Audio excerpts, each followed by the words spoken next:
Sasa Oktoba ya NCCR mageuzi itakuwaje?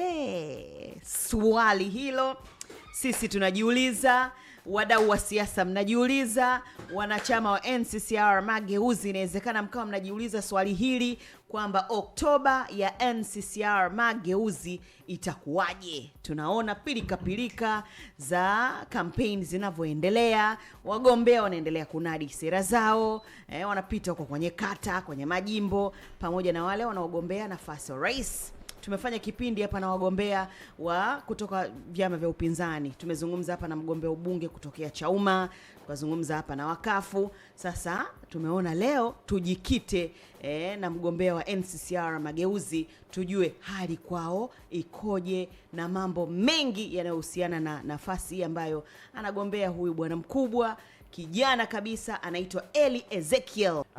Mimi ni mgombea wa ubunge kupitia jimbo la Segerea.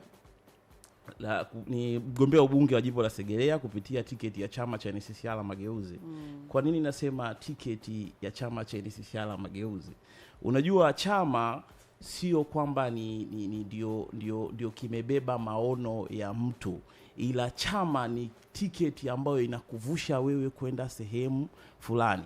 Vyama vipo vingi, lakini mimi nilichagua NCCR mageuzi kwa sababu niliona ni sehemu ambayo ninaweza kufikia watu kwa urahisi bila kubezi pande, kwa sababu kwa sasa hivi kwenye siasa yetu kumekuwa na pande za aina mbili, kwamba kuna watu ambao wako CCM, kuna watu wako Chadema.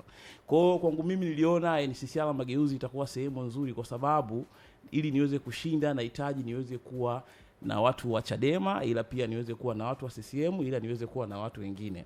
Na kitu kilichonivutia kutoka NCCR mageuzi ni falsafa yao ya utu, ni itikadi yetu.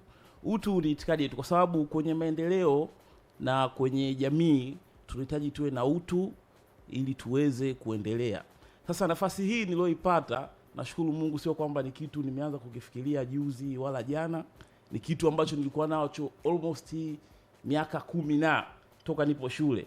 Kwa hiyo nikasema kwamba kwa sababu nilikuwa natembea na ndoto yangu, nikasema sasa muda ni huu umefika na ni wakati ni huu sasa wa kufanya kweli. Na nashukuru Mungu kwenye hatua zote za chama nimepita.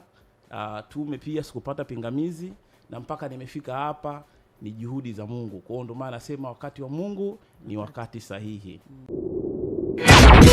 Good morning. Habari za asubuhi.